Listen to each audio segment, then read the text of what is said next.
Dear friends, the question is there a role for manual limb relaxing incisions in today's surgical practice?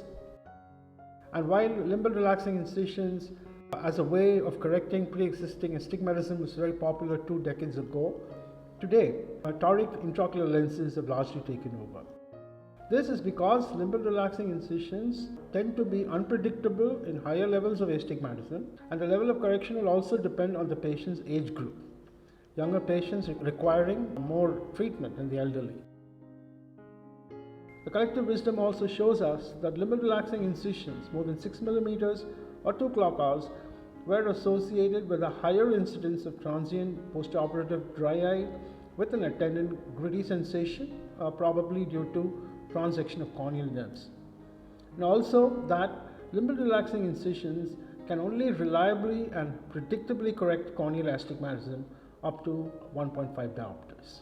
In an article published in the Review of Ophthalmology, as recent as in the year 2018, it has come to light that more and more surgeons in recent times are performing limb relaxing incisions for smaller levels of astigmatism than ever before, with the view of achieving much better postoperative results in their cases. So here are some guidelines of when and how to perform the limb relaxing incisions to achieve the maximum effect and benefit from them. Let's look at some well-established facts. There is a higher incidence of against the rule astigmatism than with the rule astigmatism in the senile cataract age population that we are dealing with. In recent years, Dr. Douglas Koch has described the presence of a posterior corneal astigmatism which is present in most corneas and which has been demonstrated to be around 0.4 diopters of against the rule astigmatism.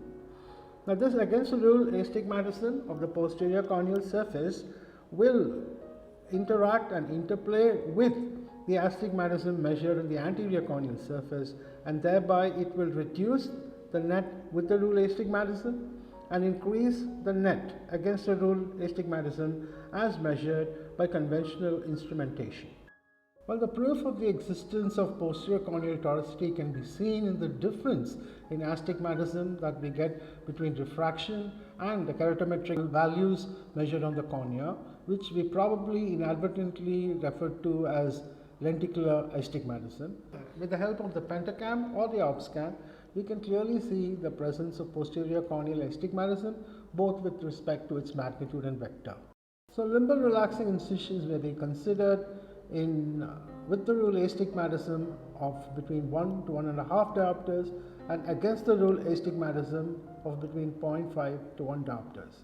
If the astigmatism is higher than this, then toric intraocular lenses will give a much better result, and if the astigmatism is lesser than this, then we can simply counteract this with the help of on-axis clear corneal incisions. There are 3 methods by which you can estimate the amount of correction required. In method 1, we take into account the posterior corneal toricity, and for an against the rule astigmatism of 1 diopter or a with the rule astigmatism of 1.5 diopters, you perform paired 6 mm or 2 clock hour cuts. For against the rule astigmatism of 0.75 diopters or with the rule astigmatism of 1.25 diopters, you perform paired 5 mm limb relaxing incisions across the steep meridian. And for an against the rule astigmatism of minus 0.5 diopters or with the rule astigmatism of 1 diopter, paired 3 mm cuts or a single 6 mm limb relaxing incision is performed. In oblique astigmatism, we don't have to correct for posterior corneal toricity, and if the correction range is outside this limit, that is more than 1.5 diopters or less than 0.5 diopters, then you don't have to do limb relaxing incisions at all. For more than 1.5 diopters, you have to employ toric intraocular lenses, and for a lesser range than this, simple on-axis incisions would suffice. In method number 2, we subtract 0.4 diopters from with the rule astigmatism and add 0.4 diopters to the against the rule astigmatism that is measured by conventional measuring instrumentation. in order to provide or compensate for the posterior corneal toricity. And this data is then added to special online calculators known as the LRI calculator in order to arrive at the amount and the site of placing the limbal relaxing incisions. On the online calculator site, you can either choose the Donenfeld nomogram or the Nichimen nomogram or the Napa nomogram that requires the peripheral pachymetry. In case you don't have the peripheral pachymetry, then you can go with the Donenfeld's nomogram. Now, the amount of correction is displayed either in degrees or in clock hours. It is wise to remember that 1 clock hour actually corresponds to 30 degrees, which again corresponds to about 3 millimeters of cord length. And finally, if you don't want to be bothered by posterior corneal toricity, you can use the conventional method, which is you just take the K1 and K2 readings that you measured from the anterior corneal surface and feed it into the LRI calculator in order to get the desired amount of correction and the desired meridian. So what are the LRI instrumentation that we would require?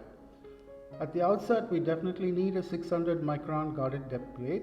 Make sure that you don't choose the sharp tip one, but rather choose the rounded one, which is better to give you a smoother cut. In cases where there is peripheral thinning of the cornea, I use a 500 micron guarded depth plate. The Thornton fixation ring is being conventionally used in order to maintain fixation for performing limbal relaxing incision.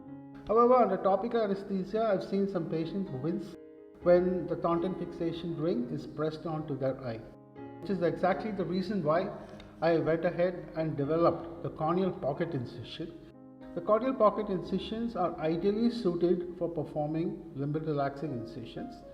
This is because they give us a painless and a firm and tangential hold on the cornea that prevents rotational movement of the cornea. And finally, the ideal time for performing the LRI is not at the end of the cataract surgery, but at the beginning of the surgery where the eyeball is well insufflated. Let's look at the surgery. The 2 clock hours of correction is first marked with the Mendes axis marker. Corneal pocket incisions are created at 5 and 7 o'clock position and taking counter traction of the cornea. The limbal relaxing cuts are initiated using a 600 micron guarded depth blade. The blade has to be held in such a way that the visible part of the blade is facing inwards and towards the surgeon. The blade is held perpendicular to the cornea, just anterior to the palisades of Vogt. Usually, 2 passes are made in a steady and controlled manner to traverse the part of the limbus between the 2 marks which you just made. At the end of creating the limbal relaxing cuts, the side port and the main incisions are made. Let's take a look again at how this should be done. In a patient who had about 1 diopter of against the rule astigmatism with a steep meridian at 180 degrees. So the LRI cuts are to be made 2 paired incisions 6 millimeters or 2 clock hours at 180 degree meridian. Using the corneal pocket incision and taking a firm painless hold as well as a good hold that prevents rotational movement of the eye, the limbal relaxing cuts are made. You can see that this patient is being operated under topical anesthesia. Even though he is fidgety, he has not experienced any pain at all. So the cuts are done in a very controlled and purposeful manner. Make sure that you drive the 600 micron guarded depth blade to its hilt without giving undue pressure. If you press down on the blade, you may end up perforating the limbal relaxing cut. The side port and the main incisions have to be made in a manner that they do not traverse the limbal relaxing cuts. The rest of the procedure is quite straightforward. The capsulorhexis is performed in the usual manner and in this particular patient, I have edited the phaco part of it because that's not our primary concern. But the nucleus is being managed by a direct chop technique.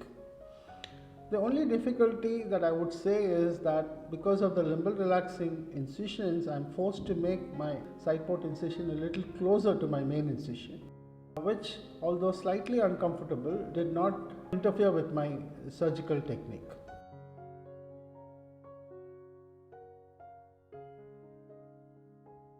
So after good and adequate cortical washout, an indigenous hydrophobic acrylic intraocular lens is injected within the capsular bag,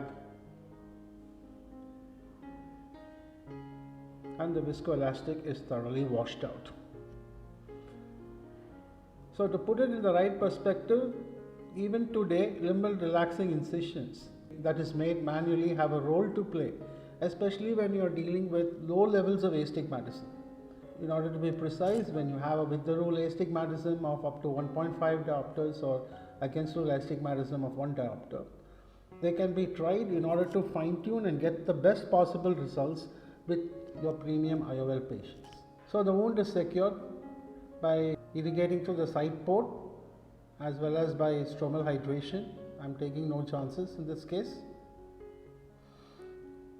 The limbal relaxing incisions are irrigated in order to wash off any blood that could have accumulated in them.